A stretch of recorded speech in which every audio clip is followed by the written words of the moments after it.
श्वास नंतर मी actually 17 films केल्या. अरे वा. पण श्वासमध्ये जे काम मिळालं किंवा श्वासमध्ये जो रोल होता तसे पुढचे रोल नसल्यामुळे लोकांचं ते लक्षात राहिलं नाही.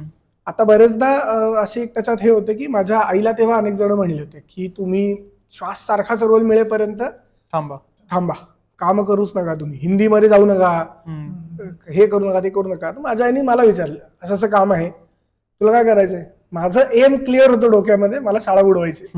मला शाळा बुडवायला मिळते आणि शूटिंगच्या इथे गंमत असते, टाइमपास असतो, काही नाही. एका लहान मुलाला शूटिंगच्या इथे मस्त मजा येते, कारण तुला खेळायचंय बेसिकली आणि तुला प्लस जे परफॉर्म करायला मला काही वेगळं करतोय असं जर का वाटतच नसेल ना, इनफॅक्ट हे सगळ्याच बाबतीत तुम्हाला काम करतोय असं वाटत असेल तर तुम्हाला सगळीकडे मजा येऊ शकते. पण मला जे संपूर्ण नंतर ज्या मला फिल्म झाल्या वेगवेगळ्या, त्याच्यामध्ये टॅक्सी नंबर 911 म्हणजे नाना पाटेकर आणि जॉन अब्राहम, त्याच्यानंतर आशाय नावाची एक फिल्म आली होती नागेश कुकनूरची, त्याच्यामध्ये मी होतो. त्याच्यानंतर श्यामची आई जी आहे त्याचा आणखीन एक रिमेक, आता जो लेटेस्ट रिमेक आला त्याच्या आधी पण एक रिमेक झालेला आहे. पण मी म्हटलं तसं ते काही काही फिल्म डिस्ट्रीब्युशन मध्ये अडकतात, त्या रिलीज होत नाही, तसं झालं.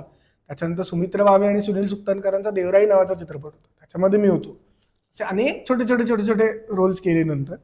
आणि एका पॉइंटला मग मला असं कंटाळा व्हायला लागला, कारण शाळा बुडवायची हे मेन एम होतं, पण त्याच्यानंतर जिथे काम करतोय ती जागा त्याच्यात मजा येईन अशी झाली, तसं बोर व्हायला लागलं जरा. त्याच्यानंतर मग मी हळूहळू सोडून दिलं. अजूनही क्षेत्रातली लोक ओळखीची आहेत, करतो आदनमधनं फिल्म्स, पण आता वेगळे पॅरामीटर्स. आता शाळा बुडवायची हे पॅरामीटर नाही, आता वेगळे एम्स, वेगळे पर्पजेस आहेत डोक्यामध्ये.